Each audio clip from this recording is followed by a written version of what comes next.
Hello everyone, কেমন আছো সবাই?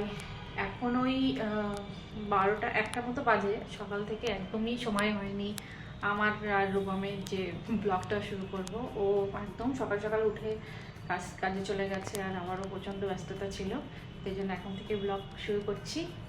এখন আমি একাই, এখন আমি জাস্ট স্নান করেছি, এবার লাঞ্চটা করব। দেখা যাক আর কি হয়। একা একা খেতে বসতে হয়েছে। তো আমি রান্না করেছি, খুব সিম্পল রান্না করেছি। একটু ভেজ ডাল রান্না করেছি, আর একটু বেগুন ভাজা করেছি, আর একটু পাঁপড়। বাস, কিছুই খেতে ইচ্ছা করছে না, মাছ মাংস, সেই জন্য এরকম সিম্পল কিছু রান্না করেছি। আর রূপম আসতেও পারবে না, হয়তো বাইরে খাবে বা হয়তো বিকালবেলা আসবে, কি জানি কখন আসবে, ঠিক নেই। সেই সকালবেলা বেরিয়ে ঘুম থেকে উঠে সেই চলে গিয়ে এই এসছে, সেই জন্যই আমাদের ব্লগ শুরু করা হয়নি। এখন এই গোসল করবে, খাবে, 2টো বাজে। সকাল থেকে কোনো খাওয়া দাওয়া কিছুই নেই। মনে হচ্ছে যে ঠান্ডা পড়ছে, তোমার আশাটা পূর্ণ হয়ে যাবে। কি আশা?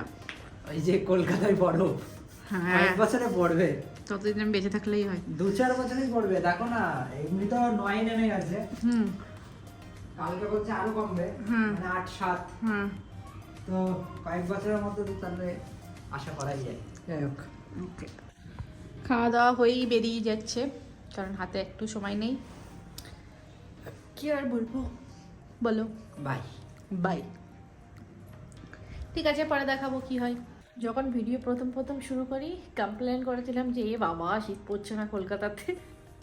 তারপরে যা হাড়ে কাঁপানো শীত পড়ছে, মা বলছে যে তুই বলছিলিস না, সেই জন্যই মনে হয় পড়ছে। সত্যি কলকাতাতে এত ঠান্ডা, সবাই বলছে যে এর আগে কখনো পড়েনি। কি অবস্থা, একদম হাত পা ঠান্ডা হয়ে যাচ্ছে সব সময়। তো আমি একটু কফি নিয়ে বসে বললাম একা একা, রূপম এখানে নেই তাই। এখন 7:30 মতো বাজে, আর রূপম প্রচণ্ড ব্যস্ত বলে এখনও আসতে পারেনি। তো আমাদের বাজারও করা হচ্ছে না বেশ কিছুদিন ধরে। তো ও বললো যে তুমি রেডি হয়ে থাকো, ওর কাজ হয়ে গেলে জাস্ট আমাকে বলবে, আমি যাব নিচে। তারপরে ওই যে কাল থেকে হাঁটা শুরু করেছি, আজকেও হাঁটতে হাঁটতেই বাজার যাব। কিন্তু বাইরে যা ঠান্ডা আর হাওয়া বইছে, দেখা যাক কি হয়, সঙ্গে থাকতো। আমরা চলিলাম বাজারের উদ্দেশ্যে। না, হাঁটতে যেতে যেতে বাজার, হাঁটা হবে বাজারও হবে। জানি না কত কিলোমিটার। 1 কিলোমিটার। কিলোমিটার হাঁটা, 1 কিলোমিটার বাপাস আসা, 2 কিলোমিটার হাঁটা। দেখা যাবে কতদিন হাঁটতে পারি। তো আমরা গুটি গুটি পায়ে আস্তে আস্তে হাঁটছি বাজারের দিকে। তো বাজারের রাস্তায় চলেও আসলাম, আর রূপম কি যে বলছিল সেটাও আমার মনে নেই। আজকে ভিড়টা অনেক কম ছিল, হয়তো ঠান্ডা তাই জন্য। তারপরে আমরা মাছের মার্কেটেও চলে আসলাম, আর অনেক টাটকা টাটকা মাছ ছিল। তা আমরা একটু পাবদা মাছ নিচ্ছিলাম, আর রূপম পেমেন্ট করছিল। এই দেখ কিউটি বিল্লি বসেছিল মাছ খাওয়ার লোভে। আর তারপরে আমরা একটু চিংড়ি নিলাম। তারপর দেখলাম ও বাবা, এ তো কাঁকড়া। আমার তো ভীষণ পছন্দ, রূপম একদম পছন্দ করে না। শীতকালে সবজি কিন্তু অনেক ফ্রেশ পাওয়া যায়, তাই না? তারপর আমরা একটু রসুন নিচ্ছিলাম, বাড়িতে রসুন একদম ফুরিয়ে গেছে। আর একটা কি যেখান থেকে নিয়েছি সেটাও মনে পড়ছে না। তারপরে আমরা এখানে এসেছিলাম একটু কাঁচা লঙ্কা নিতে, কড়াইশুঁটি নিতে, আর কড়াইশুঁটির সাথে পেঁয়াজ কলিটাও নিয়েছি, ওটা খুব পছন্দের। যাওয়ার সময় বলছিলাম ভিড় নেই, আসার সময় আর হাঁটতেই পাচ্ছিলাম না ভিড়ের মধ্যে। তারপর হঠাৎ রূপমের মনে হলো ও খাবে মাংস, সেটা নিলাম। মার্কেটে দেখি চারিদিকে সবাই এই আগুন জ্বালিয়ে দাঁড়িয়ে আছে। আবার রাস্তায় এই বেবিটার সাথে দেখা হলো, কি কিউট বাবা। তারপর আমাদের একটা অনলাইন ডেলিভারি ছিল জেপ্টোতে, সেটা রূপম এখান থেকেই নিয়ে নিল। তারপর হেঁটে টেটে আবার একটু ফুচকাও খেলাম, বেশি না 3টে, আর রূপমকে দিলাম একটা। তারপর ও আমার হাতে 2টো ব্যাগ দিয়ে বলে তুমি যাও হাঁটো, আরো রোগা হয়ে যাবে। আমি ওকে বলছি তুমি কি পাষাণ হাসবেন বাবা। এই যে কেমন লাগলো হেঁটে?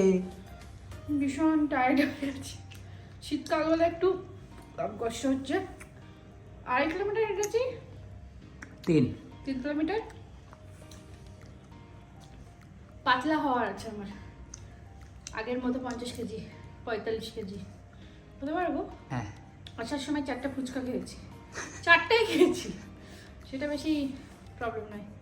ওকে ভাই, কি করছেন ম্যাম? এই চিংড়ি নিয়েছি একটু হালকা কুচো চিংড়ি, সেটাকে একটু সিদ্ধ করে রেখে দিচ্ছি যাতে আমি রান্নাতে ইউজ করতে পারি।